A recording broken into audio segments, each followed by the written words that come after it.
Good morning everyone, happy Sunday. এখন কটা বাজে? 10:30 হবে। বাবাই আজকে তাড়াতাড়ি উঠেছে। বাবাই 8টার থেকে পড়া ছিল, 8:45টার সময় উঠেছে। উঠে পড়ে এই এখন আসলো। ওকে ব্রেকফাস্টটা দিয়ে দিই, তারপর ঘরের কাজকর্ম করবো। এখনো বাজার টাজার আসেনি কিছুই। মানে চলো, সব ঘরের কাজ বাকি, বিছনা তোলা। ভাবছি এই ঘরের চাদরটা চেঞ্জ করব আজকে, পাল্টাবো। আর চা খাইনি এখনো, চা খাবো এখন। বাসন নামাতে হবে, সব কাজ পড়ে রয়েছে। বাইরে হঠাৎ আবার মেঘলা করে আসলো। আমি এদিকে চা বানিয়ে নিলাম, চাটা খেয়ে নিই। বাইরে জামা কাপড় মেলা আছে, আবার এমন দেখে মনে হচ্ছে অন্ধকার, দেখো মনে হচ্ছে ঝমঝম করে এই আসলো সবে। বৃষ্টি পড়লেই দৌড়ে গিয়ে তুলতে হবে। চা বানিয়ে রেখে বাসন তুলছিলাম, চা ঠান্ডা হয়ে গেছে। চা খেতেই দেখছি ঝিরিঝিরি করে বৃষ্টি স্টার্ট হয়েছে। তাড়াতাড়ি গিয়ে বাইরে যে জামা কাপড় সব মেলা ছিল সব তুলে নিয়ে আসলাম। সব শুকনোই ছিল, অনেক সকালে মেলেছি সেগুলো, মানে 8টার সময় মেলেছি। আবার পড়তে গেলে যখন, তখন আমি গেট খুললাম, খুলে আবার জামা কাপড়গুলো মেলে আবার গিয়ে শুয়ে পড়েছিলাম। তারপরে আবার 9টার সময় উঠেছি। তো এই যে সব শুকিয়ে গেছে, তুলে নিয়ে এসে খাটের পাড়ে রাখলাম। আরও কিছু জানলার পাড়ে জমেছিল, সেগুলো মানে জামা কাপড় গোছাতে গোছাতে আমার মানে অর্ধেক দিন কেটে যায়, বুঝলে। একবার কাচি, মেলি, আবার জামা কাপড় তুলি, ভাঁজ করি। এই কাজটা আমার মানে প্রত্যেক দিন, দিনের হাফ অংশই এতেই আমার চলে যায়। তো এই যে ভাঁজ করে এখন সব ওয়ার্ড্রপে তুলবো। আর বাবাইয়ের ওয়ার্ড্রপ তো গুছিয়ে দিয়েছিলাম সেদিনকে, আমারটাও গোছানো আছে সব। কিন্তু তোমাদের দাদা ভাইয়ের ওইখানে দেখছি ফুল হাতা গেঞ্জি দিয়ে, হাফ হাতা গেঞ্জি দিয়ে, মানে শীতে পরার গরমে পরার সব দিয়ে লন্ডভন্ড হয়ে রয়েছে। আসলে ওকে এই রোদের মধ্যেও না ফুল হাতা গেঞ্জিটা পরে যায়, যাতে হাতে মানে ট্যান না পড়ে। ওই জন্য ওর কিছু কিছু ফুল হাতা গেঞ্জি বাইরে বের করা, কিন্তু খুব মোটা যেগুলো শীতে পরা সেগুলো আমি তুলে দিয়েছি আলমারিতে। তো এখনও দেখতে হবে, ওয়ার্ড্রপে আর রাখার জায়গা হচ্ছে না গেঞ্জি, কিছু জিনিসপত্র তুলে রাখতে হবে। ওই মানে এই ছোট্ট একটা ওয়ার্ড্রপ তো, ওতে আর কত ধরবে? 3টে থাকে, 3জনের জামা কাপড় থাকে। আর তো আলমারি দিয়ে শোকেস দিয়ে রাখি, শুধু গেঞ্জিগুলো আর হাফ প্যান্ট এগুলোই থাকে এখানে। আর ট্রাকশুটের প্যান্ট তোমাদের দাদা ভাইয়ের ওপরের থাকে, তাই জায়গা পাওয়া যাচ্ছে না। একটু গোছগাছ করে রাখলে হয়তো জায়গা পাওয়া যাবে, ভাঁজ করে ঠিকভাবে রাখলে। লন্ডভন্ড হয়ে থাকলে দেখবে বেশি জায়গা লাগে, দরজা খুললেই মনে হয় যেন হুড়মুড়ি এসব জামা কাপড় পড়ছে। এখন সময় করে উঠতে পারছি না, দেখি বিকেলের দিকে। আসলে কি বলতো, সারাদিন কাজকর্ম করার পরে সন্ধেবেলা এত আলস্যি লাগে, তখন মনে হয় শুয়েই থাকি, চা খেয়ে শুয়ে টিভি দেখি। বাবার পড়া থাকলে বাবাই পড়ে, আমি একটু ফোনে সময় কাটাই। তখন আর কোনো কাজ করতে ইচ্ছা করে না, কিন্তু এখন দেখছি যে করতে হবে। ওই না গোছালে হবে না, ওই ঝুপঝুপ করে জামা কাপড় সব পড়ে যাচ্ছে, দেখতেও বাজে লাগে। কালকেই হ্যান্ড টাওয়ালটা কেচে দিয়েছিলাম, শুকিয়ে গেছে, এখানে আবার আয়নার পাশে রেখে দিলাম। এবার চলে আসলাম এই ঘরে বিছানার চাদরটা পাততে। তুলে দিয়েছিলাম আগেই, মাসি কাজ করতে এসেছিলো, তারপর ঘর ঝাড়া মোছা করে অলরেডি চলে গেছে। আমি ফ্যান মুছেছি এই ঘরে, তারপরে জানলা মুছেছি আজকে। আগের দিন যেমন বাবাইয়ের ঘরের বিছনা তুলেছিলাম, ফ্যান ট্যান সমস্ত কিছু মুছেছিলাম। বিছানার চাদর যখনই আমি তুলি তখনই চেষ্টা করি এই কাজগুলো, মানে যত ফার্নিচার আছে, ফ্যান আছে, এখন গরমকালে ফ্যান বেশি ধুলো আর কি জড়ায়, সেগুলো সব পরিষ্কার পরিচ্ছন্ন করে মুছে তারপরে চাদরটা পাতলে কি সপ্তাহে সপ্তাহে এটাও হয়ে যায়, মানে সারা ঘরই ডিপ ক্লিনিং করা থাকে, একবারে খুব বেশি ধুলো ময়লা জমে না। তো এই যে বিছানার চাদরটা পেতে দিলাম, কিন্তু বালিশগুলো সব বাইরে রোদে দিয়ে এসেছি, গিয়ে কভার পরাইনি। পরে দুপুরবেলা যখন শুতে আসবো তখন কভার পরিয়ে নেব। এই করতে তোমাদের দাদাভাই আবার বাজার নিয়ে চলেও আসছে। আজকে মাটন নিয়ে এসছে অনেক দিন পর। সেটাকে ভাবলাম কি আমি প্লাস্টিক থেকে বের করে একটু ধুয়ে বেছে রাখি, তারপরে ভাবলাম না, ধুয়ে রাখলে না জলটা টেনে নেবে মাটনের মধ্যে, তখন আর টেস্টটা ভালো লাগবে না। যখন রান্না করব সেই তখনই ধুয়েই তখনই কড়াইয়ের মধ্যে দেবো, তাহলে আর জলটা টানতে পারবে না। তাই এখন কি ওই প্লাস্টিক থেকে বের করে ঢাকা দিয়ে রাখলাম। রান্না করার এখনও দেরি আছে, আমার কিছু পার্সোনাল কাজ আছে, এডিটিংয়ের কাজ থাকে, জামা কাপড় একটু ভেজাবো ভেবেছি। ওই যেই চাদর টাদরগুলো তুললাম বিছানার থেকে, সেগুলো সব সার্ফে চুবিয়ে দিয়ে আসবো। তারপর কি এডিট করে কমপ্লিট মানে সব কাজ কমপ্লিট করে তারপরে রান্না করতে আসবো। ফ্রিজে কিছু ছিল কালকের, একটু শাক, তারপর হচ্ছে মা এঁচোড় রান্না করেছিল, এটার মধ্যে আছে। এঁচোড় নিয়ে এসে দিয়েছিলো, কালকে আর খাইনি, ওখানে রাখা আছে, মানে ফ্রিজে ছিল, বের করলাম। আজকে ওই যে বিছানার চাদরগুলো তুললাম সেগুলোই ভিজিয়ে দিয়েছি। কালকে মা এই গামলাটা এনে দিয়েছে। আমার ওই নীল গামলাটাও ফেটে গেছে, আর একটা ছোটো লাল গামলা ছিল, সেটাও তো অনেক দিন আগেই ভেঙে গেছে, ওটা বাইরে বের করে দিলাম। তাও ইউজ করছিলাম, ফাটা গামলাই মা এনে দিয়েছে, এখন থেকে এটাই ইউজ করব। তো ঘর দর তো গোছানো হয়ে গেল সমস্ত কিছু। বাইরে বালিশগুলোকে রোদে দিয়েছি, মাসি এসে ঘর মুছে দিয়েছে। পাপোশগুলো সব ঘরে দিতে হবে। বাবাই খেয়েতে আবার বেরোলো কোথায়, বন্ধুর বাড়ি মনে হয় গেছে খেলতে। ওর আবার পায়ে কেটে গেছে, সাইকেল ঠিকভাবে চালাতে পারছে না, তাও বেরিয়েছে।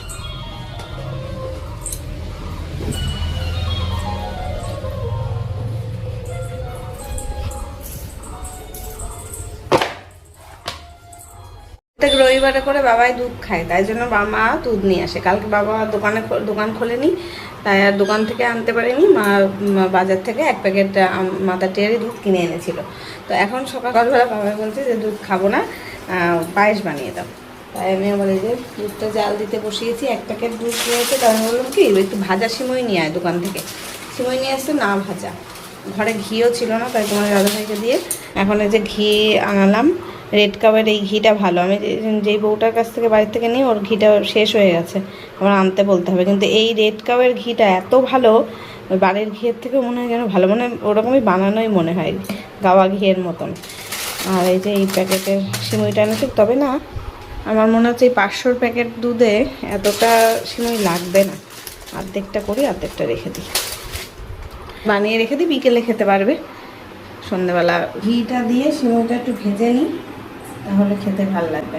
কাঁচা সিমই না ভালো লাগে না অতটা।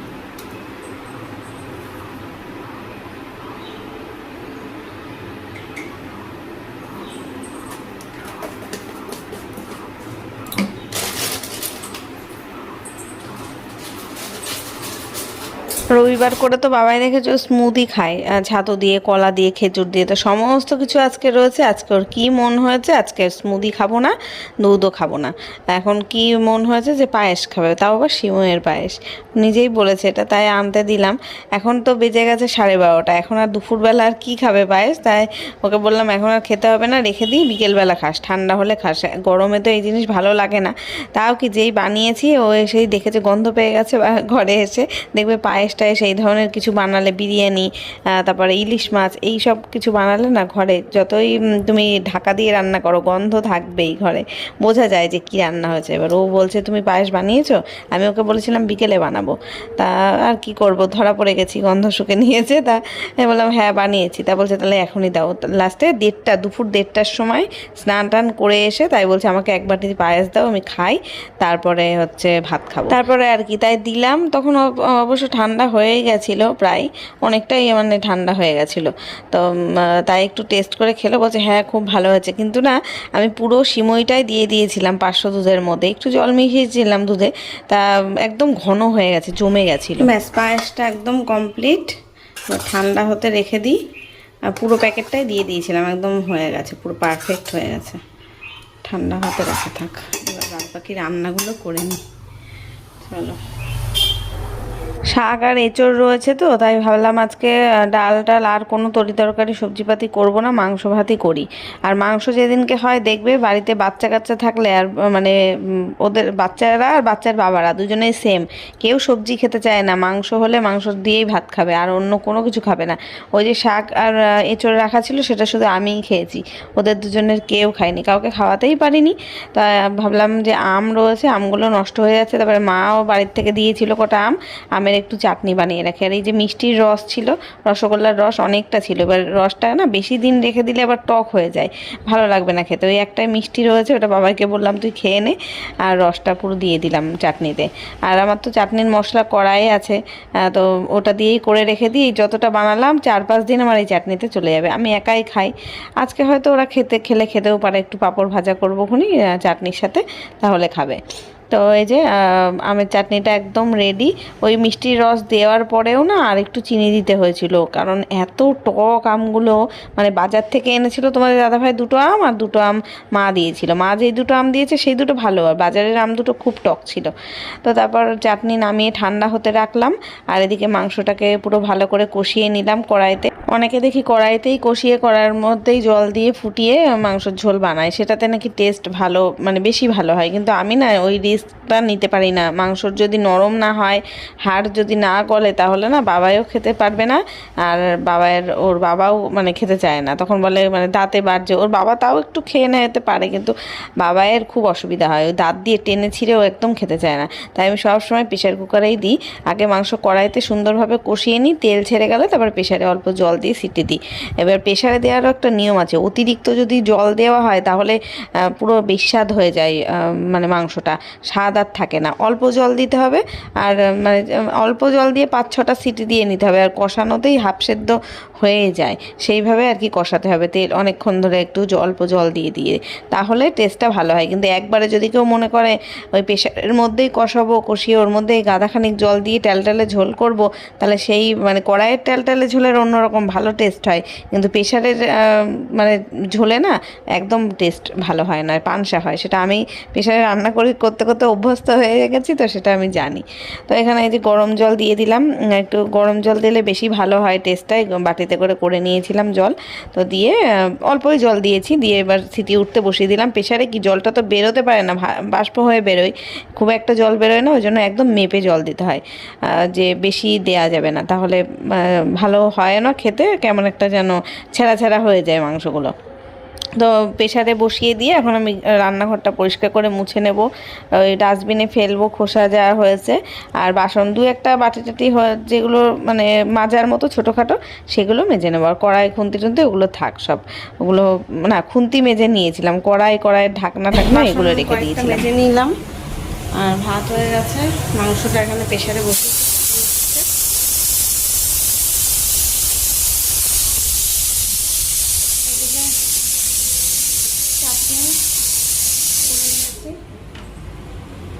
চাটনি, আর এটা একটু শাক আছে, আর হচ্ছে কালকে মায়ের চট দিয়েছিল সেটা আছে। এই যে আমার চাটনিটা আজকে করলাম, আর এই যে চট সব হয়ে আছে। আর এখানে পায়েসটা ঠান্ডা হয়ে গেছে, একটু ফ্রিজে তুলে রাখবো, বিকেলে খাওয়া যাবে। তো গাইজ এই যে স্নান করে এসে পুজো দিয়ে দিয়েছি, কাচাকুচি করলাম, সমস্ত কিছু মেলে দিয়েছি সব, এই যে চাদরগুলো সব কেচে দিয়েছি। দেরি হয়ে গেছে, 3:30 বাজে, বাবার প্র্যাকটিস ছিল 3:45 থেকে, তো বেরিয়ে গেল খেয়ে দে। ওর আর বাবার দুজনের খাওয়া দাওয়া হয়ে গেছে, তোমাদের দাদাভাই ঘরে খেয়ে ঘুমাচ্ছে। আমি এখন ওই শ্যাম্পু ট্যাম্পু করে স্নান করলাম না, কাচাকুচি করে, এই জন্য দেরি হলো। এখন আমি খেতে বসবো, চলো পরে দেখা হচ্ছে। গুড ইভিনিং, এই যে চা করে নিলাম, চা করে সবে বসেছি, বাবাই গেছে দোকানে।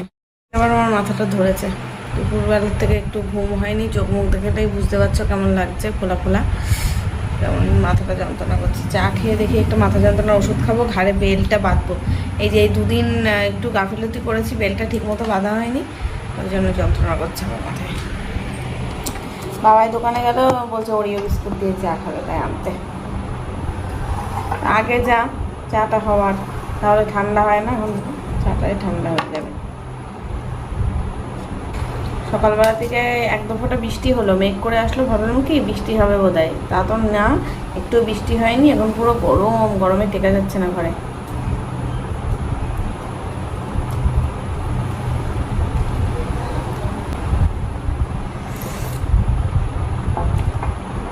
সেই সন্ধেবেলা চা খাওয়ার সময় এসছি, আর এখন রাতে ডিনার করার সময়, রাত বোধহয় এখন 10টা বাজে। আর আমি তো দেখো আমাকে পুরো পাগলের মতন লাগছে, মাথা প্রচণ্ড যন্ত্রণা করছে, ঘাড়ে যন্ত্রণা করছে, আর বিকেল থেকে একটা বিষয়ে মানে মাথাটা আমার গরম রয়েছে, ওই কারণে আরও মনে হয় মানে ঘাড়ে যন্ত্রণা, মাথা যন্ত্রণা। এবার মাইন্ডটা ফ্রেশ করার জন্য হাতে নেল পালিশ পরলাম, আর নেল পালিশের একটা গন্ধ থাকে না কেমিক্যালের, এই গন্ধটা আমার খুব ভালো লাগে। ওই গন্ধটা শুকলে মনে হয় যেন মাইন্ড ফ্রেশ হয়। তারপরে কেরোসিনের গন্ধ, এগুলো ভালো লাগে। এবার ভাবছি যে এইসব টেনশানগুলো মাথার থেকে সরিয়ে ভালো কাজের দিকে মন দিই, নিজের দিকে যত্ন নিই, তাহলে ভালো লাগবে। আর তোমাদের দাদাভাইকে বললাম আমার একটা মাথা যন্ত্রণার ওষুধ নিয়ে অবশ্যই আসবে তাড়াতাড়ি করে। তো চলো ভিডিওটা এখানে শেষ করলাম, দেখা হচ্ছে কালকে নতুন ব্লগের সাথে। আজকের মতো টাটা, গুড নাইট।